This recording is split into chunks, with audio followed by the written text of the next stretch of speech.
हा व्हिडिओ चालू करण्याच्या आधीच मी माझ्या घरच्यांना, माझ्या आईला, माझ्या बाबांना, माझ्या आजीला, माझ्या बहिणीला, माझ्या भाचीला सॉरी बोलू इच्छितो. कारण की त्या दिवशी मी घरी गेल्या गेल्या आईने माझ्याशी बोलणं बंद केलेलं, कारण की मी व्हिडिओमध्ये शिव्या देतो. पण आई, आय एम सॉरी, आज मला शिव्या द्याव्याच लागणार आहेत.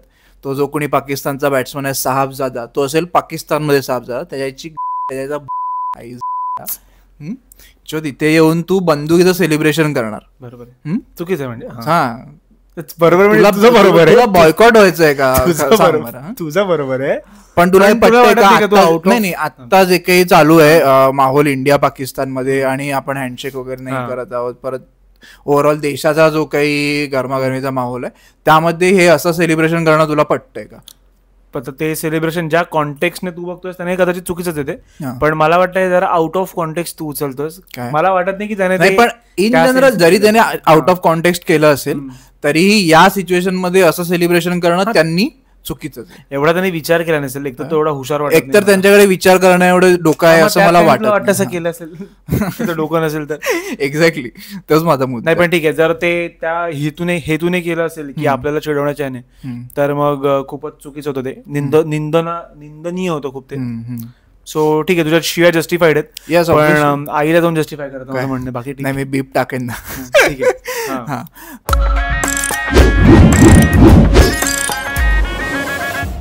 पण एनिवेज आज फायनली नाही, आज पुन्हा एकदा कळलंय की वरचढ कोण असतं नेहमी इंडिया आणि पाकिस्तानमध्ये.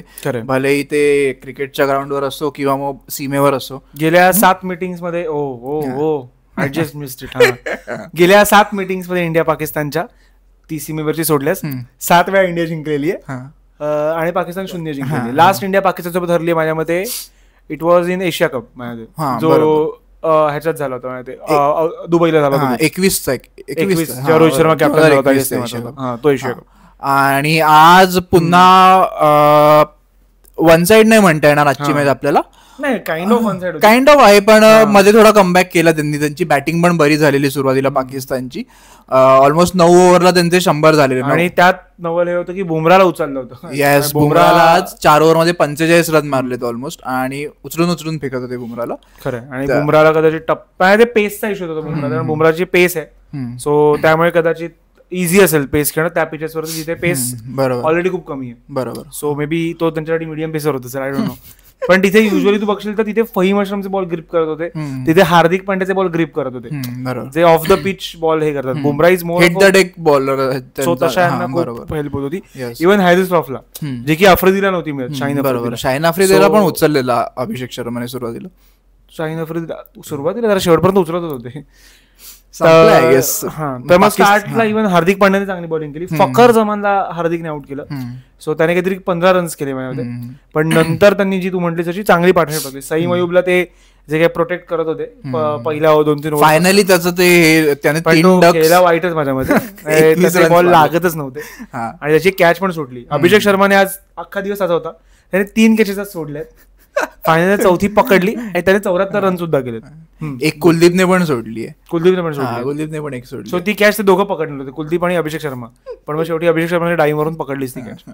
आणि पाकिस्तानचं इंडियाच्या बॉलिंग मध्ये कोण होतं चांगलं आज? शिवम दुबेने कोलडोंगरीचा पोरगा 2 विकेट काढल्या, 33 रन. 33 रन देऊन शिवम दुबेला 2 विकेट आहेत. आणि पण तुला वाटत त्याच्याकडे ते म्हणतो ना आपण एक मॅजिक हँड आहे त्याच्याकडे. असे काही असतात पार्ट टाइमर ज्यांच्याकडे एक म्हणतो ना आपण एक काय म्हणतो गोल्डन शार्दुल सारखा तो बॉलर आहे रे. इफ यू डोंट बिलीव्ह, तो बॉलर आहे. सो तो गोल्डन आर्म नाही, तो ऍक्च्युअली बॉलर आहे. पण शिवम दुबेचं तू बघशील तर शिवम दुबेने जेवढी बॉलिंग केली T20 वगैरे, मी त्याला नेहमी विकेट घेताना बघितलं. So may be India should invest in him more माझ्या मध्ये. बरोबर, इव्हन त्याला T20 वर्ल्ड कपला पण ऍज अ ऑलराऊंडरच घेऊन गेलेलं, पण त्याला बॉलिंग नाही दिली एका कॅप्टन रोहित शर्माने. अक्षर पटेल वगैरे असतं ना, ठीक आहे, पण ठीक आहे, तू यू नेव्हर नो. चान्स म्हणजे इंडियाकडे ऑलरेडी 2 का 3 पार्ट टाइमर्स होते, पण माझ्या इंडियाने त्याच्याकडे इन्व्हेस्ट केलं पाहिजे त्याच्यामध्ये बॉलर म्हणून थोडंसं. बरोबर, ऑब्व्हियसली. आणि तो आपल्या अंधेरीचा पण आहे, सो त्यामुळे त्याला आपल्या रमेश दुबेंचा नातू आहे तो आपल्या, त्यामुळे आम्ही तुझ्या साईडने आहोत. शिवम साहेब, मोगरापाड्याचा गणपती आम्ही आजही बघतो. बस आपले पत्ते नको सांगू तिथे, कधी निघालं बाहेर तर लोक घरी येतील. साहेबचा फरान आला तर तुझ्याकडे. त्याची तर माराच. विद्यार्थी. हा, सो सायम अयूबने 21 रन्स मारले फायनली. त्याचा तो जो डक्सचा त्याने हॅट्रिक केलेली ती त्याने चौथ्या इनिंगला पुन्हा डकवर स्क्वेअर होता, डायमंड होता वाचलं. हॅट्रिक नंतर डायमंड असतो. कोण बोललंय तुला? पैसा रहता है बाबा. अरे जन्नी देता. ठीक आहे, चालेल. नंतर मग फैन अश्रफ आला. हा, अश्रफने 8 बॉल 20 मारले, त्याची खाली येऊन मारले त्याने, त्याच्यामुळे थोडं ते फ्लोट झाली नाही, 170 पर्यंत गेली. इव्हन तू बघशील तर मध्ये ते अगदीच त्यांची रंगळले होते. 100 नंतर जे काही विकेट्स पडल्या आणि मग त्यांचे जवळपास आय गेस असे प्लेयर्स ज्यांना बॅटिंग येत नाही ते ऑलराऊंडर म्हणून आले होते. सो नवाज वगैरे पण त्याने काय काय शॉट चांगले केले, पण ओव्हरऑल ते मध्ये फसले होते प्रॉपर. बरोबर. पण मग नंतर फहीम अशरफने शेवटच्या थोडेफार रन मारले, 2 6 आणि 1 4 मारले, थोडे बुमराला मारले. सो त्यात त्यांनी 170 केले, जो की डिसेंट स्कोर होता माझ्या त्या पिचेसवरती. पण तिथे ड्यू होतं माझ्या होते, कारण इंडियाच्या ज्या कॅचेस सुट होते त्याचा बोनस वाढत होतं की बॉल हातात बसत नाही, माहित नाही काय होतं, पण बॉल त्यांची पण फिल्डिंग वाईट झाली. इट वॉज ऑब्व्हियस, बट आपली फिल्डिंग 3 कॅचेस सोडल्या, मागे कोणीतरी 6 पण सोडला. सो ह्या सगळ्या गोष्टी होत होत्या. अच्छा. आणि ऍज युजल इंडियाची बॅटिंगची सुरुवात आपल्या 2 मोरक्या पहिल्या बॉलला 6 मारलेला आहे, आणि नंतर राडा पण केलेला आहे अभिषेक शर्मा आणि शुभमन गिल दोघांनी कडक पार्टनरशिप. बाय द वे ते त्याच अंडर 19च्या बॅचचे ज्यात पृथ्वी शॉ होता, ज्यात शाहीन अफ्रिदी स्वतः होता. So it's the same batch. तेव्हा पण गिल आणि अफ्रिदीचं भांडण झालं होतं, माहितीये का तुला? हा, काय अंडर 19 ला झालं होतं. अच्छा, ओके. म्हणजे त्याने म्हटलं होतं अफ्रिदीने त्याला की डोंट फील, असं नको वाटू की आम्ही काय बांगलादेशचे बॉलर होतो वगैरे. तर तो पण बोला की बांगलादेशचा बॅट्समन आहे, हे तेव्हा त्याला तो बोलला होता गिल, आणि त्याने सेंचुरी मारली होती पाकिस्तानसोबत क्वार्टर फायनल मध्ये. अच्छा, ओके. पुन्हा इथे भावेश सुरतेने प्रदर्शन केलेलं आहे स्वतःच्या मेमरीचं. असो, पण काही गोष्टी मी विसरतो ज्या गरजेच्या असतात, विसरत नाहीच मित्र. पण ठीक आहे, आपण तिच्यावर आपलं मॅच. सो इंडियाने पुन्हा एकदा आपली ओपनिंग एवढी स्ट्रॉंग आहे ते दाखवून दिले. अभिषेक शर्माने पुन्हा एकदा 50 मारली आहे. 2 पंजाबीज. येस, 2 पंजाबीज पाकिस्तानला मारतात. वा वा वा, क्या बात आहे. गदर 3.0. गिलने 47 केले. अनफॉर्च्युनेटली त्याची 50 होऊ नाही शकली. चांगला खेळला तो, पण गिलने शाहीन अफ्रिदीच्या ओव्हरला 2 4 जे काही मारले, जवळपास त्याने कानाखाली मारली शाहीन अफ्रिदी. ते शॉट त्याने बंद करावेत काय, कारण त्याचा तो शॉट बघितला की मला 23चा वर्ल्ड कप आठवतो. तो जो शॉर्ट ऑफ जाफ्ट मारतो तो नाही, त्याने बाहेर येऊन एक कव्हर्स मध्ये मारला. अरे कडक स्टेप डाऊन करून जो एक मारला, तो बॉल दिसला पण नाही कधी बाउंड्रीला पोहोचला. आणि त्याच्या आधी पण एक त्याने 4 मारलेला, सो तो पण खूप कडक होता. आणि तेव्हा काहीतरी बाचावाची पण झाली त्याची आणि शाहिद अफ्रिदीची. त्याची आणि अफ्रिदीची झाली, अभिषेक शर्मा आणि अफ्रिदीची झाली. अभिषेक शर्मा आणि नंतर हॅरिस रॉफची पण झाली. एका आय गेस अभिषेक शर्माने पहिले 4 मारला हॅरिस रॉफला, 4 के 6 मारला, आणि त्यानंतर हॅरिस रॉफने एक चांगला बॉल टाकला, आणि अभिषेक शर्मा थोडा शफल करायचा प्रयत्न करत होता, पण नंतर मग शेवटी त्याने डिफेंडच केला. मग हॅरिस रॉफ जाऊन काहीतरी बोलला त्याला की खेळार शिक वगैरे काही असेल बोलला असेल, मग तिथे त्यांची थोडी झालेली भाच्याबाची. येस. आणि त्यानंतर मग त्यांनी 105 रन टाकले होते 10 ओव्हरच्या आतच. बरोबर 105 रनची पार्टनरशिप केलेली दोघांनी. मग जसं म्हटलं तू गिल आउट झाला. गिल आउट झाला, मग सूर्या आला आणि तो पण गेला. येस, सूर्या आणि सूर्य 3ऱ्या बॉललाच आपला सुपला शॉट मारायला गेला आणि मग फसला तो आय गेस, आणि मग पाठी कॅच घेतला. त्यानंतर आला तिलक वर्माने ऍक्च्युली मॅच संपवली आज. तिलक वर्माला खेळताना बघून आपण जस्ट बोलत होतो आम्ही की त्याचा गेम इव्हॉल्व्ह होत नाहीये, त्याला मोस्टली काढतील, आणि त्याने 6 मारून दाखवले. मे बी तो आम्हाला ऐकत होता. येस, तू नक्की कोणाच्या बाजूने मला कधी कधी कळत नाही. काय तू म्हणतोस की मी मुंबईचा फॅन आहे वगैरे, आणि मुंबईच्या प्लेअरला. अरे पण मी क्रिटिसिझम आणि काय कन्स्ट्रक्टिव्ह क्रिटिसिझम मी करतोच ना, की तो प्लेअर म्हणून इव्हॉल्व्ह होत नाही, माझा पॉईंट ऑफ व्ह्यू असो. आणि स्वतः पण तेव्हा तू हो बोलला होतास बाय द वे, पण ठीक आहे. मी आता इथे कॅमेराला अवेलेबल वेगळे पण रेकॉर्ड करायला. वी नीड टू नाही, त्याने 2 पुढे 6 मारले समोर, खतरनाक. तो स्ट्रेट मारतो, तो स्लॉग क्लिअर करतो. अभिषेक शर्माने पण एक सेम मारला. त्याने जे स्पिनर्सला अब्रार अहमदला तो माहिती त्याने 2-3 बसून मारले तिकडे स्लॉग स्वीप. ते त्याचे शॉट्स दर्शनीय आहेत माझ्यामध्ये. एक तर त्याचं ते जे काही लॉंग हँडल तो युज करतो बॅटचं, लांब पकडतो बॅट, त्यामुळे जो काही त्याला फ्लो मिळतो. आज त्याची आर्क दाखवतो ते प्रॉपर अशी चंद्रकोरासारखी येते. म्हणजे युवराज सिंग दिसतो त्याच्यात मला. तो आल्यापासून मला असं युवराज सिंग लांब हँडल नाही युज करायचा, पण तरी थोडा फ्लो तसा. आणि युवराज सिंग ऑब्व्हियसली कंपॅरिझनचा काही संबंध नाही, पण अभिषेक शर्माचं मला असं सांगू थोडा out of the box player आहे माझ्यामध्ये तो. कारण तो जेव्हा आला तेव्हा मला असं वाटायचं की हा असा मोर ऑफ अ फ्लोटर आहे, जो थोडेफार मॅच फिनिश करेल किंवा ओपनिंगला थोडेफार पिन चिटिंग सारखं खेळेल.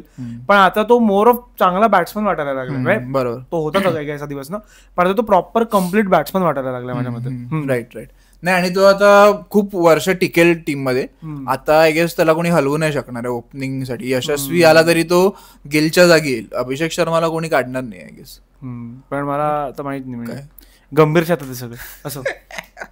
नाही अभिषेक शर्माला मला नाही. अभिषेक शर्मा पण त्यांनी सॅमसनला खाली टाकलं 3 सेंचुरी मारून पण. सो काही होऊ शकतं. पण नाही अभिषेक शर्मा तो बॅट्समन आहे जो आपल्याला हवा होता. जो रोहित शर्माने मागितला होता बॅट्समन की मेरे को ऐसे प्लेयर चाहिए, वो ऐसा प्लेयर था. बरोबर. म्हणजे 2022च्या वर्ल्ड कप नंतर जे काही शिफ्ट हवं होतं रोहित शर्मा तो अभिषेक शर्माकडे आहे. इव्हन जयस्वालकडे पण आहे. रादर गिल त्याच्यात मला त्या झोनचा बॅट्समन नाही वाटत. पण कोणीतरी असा प्लेअर पाहिजे जो विराट सारखा होता, जो जर पडल्या 4 विकेट पहिल्या 5 ओव्हरच्या आत आणि मग स्टेडी करायला शिप थोडं, तर तो गिल. पण गिल तो 5 तो पडेल. नाही पण मॅच तर आजची चांगली झाली. प्रॉपर अशी एका साईडला झुकलेली नव्हती. कमबॅक होत होतं. 12 पर्यंत मॅच चालू होती. येस हा राईट. नाही तर काय मॅच 10 आणि 9 वाजता पण संपले. सो यस पुन्हा एकदा इंडियाने दाखवून दिलं की आपण का त्यांच्या वरचढ आहोत. आणि कोण आहे तो आपला नाव विसरलो, साहेब जाता तुझ्या. असं अजून एक गोष्ट घडली आज. अँडी पायक्रॉफ्ट पण होता मॅच रेफरी परत, ज्याच्यावरती अख्खा इश्यू चालला होता. तुला तो माहिती असेल की अँडी पायक्रॉफ्ट तेव्हा मॅच रेफरी होता जेव्हा इंडियाने हँडशेक नाही केलं. मग ते झालं की पाकिस्तान म्हटलं की हा असेल तर आम्ही मॅच खेळणार नाही. मग त्यांना आयसीसीने म्हटलं, एसीसीने वगैरे, की तुम्हाला 16 मिलियनचा फाईन आहे. ते खेळले पुढची मॅच त्याला खेळले आणि आजही ते खेळले. सो तेच आहे माझ्या मते की मास त्यांनीच दाखवावा ज्यांच्याकडे खिसे मोठे असतील. पाकिस्तान खरं. मग तू का दाखवतोयस एवढे दिवस? माझं मन मोठं आहे असं. तर आज अँडी पायक्रॉफ्ट पण खेळलेला आहे. आजही शेक हँड झालेले नाहीये. खेळलेला नाहीये तो, रेफरी होता. रेफरी आहे, ठीक आहे. रेफरीज खेळतो शेवटी मित्र असो. आणि आजही हँडशेक झालेले नाहीये. टॉसच्या वेळी पण नव्हतं झालं. आता पाकिस्तान पुढच्या मॅचला काय कंडिशन टाकते बघूया. पुढच्या मॅचला काय सेलिब्रेशन येते ते बघायचं. रणगाडे किंवा तोफ घेऊन येतात का बघूया. आज त्याने ते तू म्हटलं पॉईंट ऑफ व्ह्यू घडलं ते चुकीचं आहे. ऑब्व्हियसली चुकीचं आहे. आणि एकतर ते असं सेलिब्रेशन धोनीने पण केलं जेव्हा श्रीलंकेविरुद्ध त्याने सेंचुरी टाकली तेव्हा सेलिब्रेशन केलं. पण तेव्हा काही असं हे नव्हतं, माहोल कॉन्टेक्स्ट नव्हतं काही.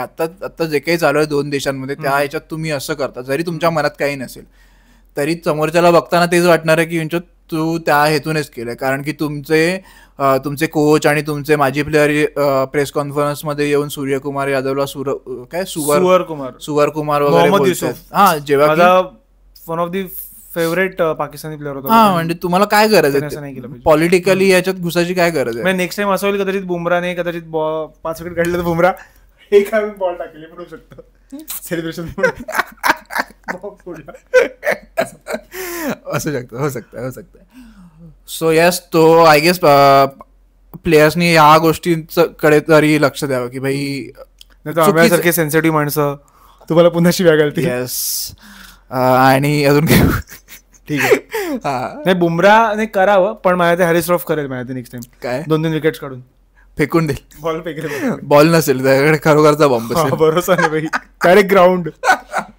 इट्स नॉट एशिया कपची फायनल इंडिया पाकिस्तान झाली आणि हरल्यानंतर फुटतायत bomb. It's not a topic. Yes. So आजच्या मॅच बद्दल अजून काय आहे तुझ्याकडे बोलण्याकडे? नाही माझ्या लवकर फायनल करवा, लवकर संपवा एशिया कप. नाही पण आता थोडा रंगतदार झालाय एशिया कप. कालची मॅच सुद्धा बघितलीस तू, श्रीलंका आणि बांगलादेशची, ती पण मॅच टफ झालेली. दसून शनाकाने शेवटच्या वेळेला ट्राय केलं होतं मॅच, थोडी त्याने आणली होती 2 बॉल 1 वरती वगैरे आली होती, पण जिंकले. नागिन डान्सचे ब्रँड अँबॅसेडर्स जिंकले काल. आणि इव्हन तू इंडियाची लास्ट मॅच बघशील, इंडिया वर्सेस ओमान वाली, आपण व्हिडिओ बनवला नव्हता कारण सूर्यकुमार यादव बॅटिंगला. मला वाटलं की धोनी झाला की काय, बॅटिंगच नव्हता करत. हा. सो इंडिया वर्सेस ओमानची मॅच बघितली, चेन्नईची मॅच चालू की काय? इंडिया आणि ओमानची मॅच बघितली असशील तर ती मॅच पण बऱ्यापैकी ओमान खेचून जात होतं. पण तेच आहे की स्ट्रॉंगर टीम क्वालिटी आहे थोडी. स्ट्रॉंगर टीम काही सिच्युएशन असेल तरी ती होल्ड केली, होल्ड करणार मॅच, आणि ते इंडियाने केलं. आणि थोडं बॉडी लँग्वेज नुसार पण ते लूजच वाटत होते इंडियन्स, की ठीक आहे डेड रबर. आणि सूर्यकुमारच्या डिसिजन वरून तर कळत होतं की बॅटिंगलाच नाही आला. एवढं काही सिरियस. हर्षित राणाला त्याने बॅटिंग करायला दिली, नाही ते गंभीरने दिली असं. येस. सो एशिया कप पुन्हा रंगतदार होतोय. गेले 2-3 दिवस तरी मला बोर नाही झालंय. होपफुली पुढच्या मॅचेस पण तशाच असतील. आणि तुम्हाला सुद्धा या एशिया कपचं जे काही सुपर फोर्सची स्टेज चालू झाले त्याच्याबद्दल काय वाटतं ते तुम्ही आम्हाला कमेंट्समध्ये कळवा. आणि पाकिस्तानला शिव्या घाला, साहबजाद्याला शिव्या घाला कमेंट्समध्ये, आणि लाईक करा, शेअर करा, सबस्क्राईब करा. मांडीला खाजला. अम्याच्या आईचा नंबर टाकतो मी, तिला एकदा कॉल करून सांगा काय काय करतं. क्रिकेटवरचा पहिला मराठी पॉडकास्ट मांडीला खाज. येस.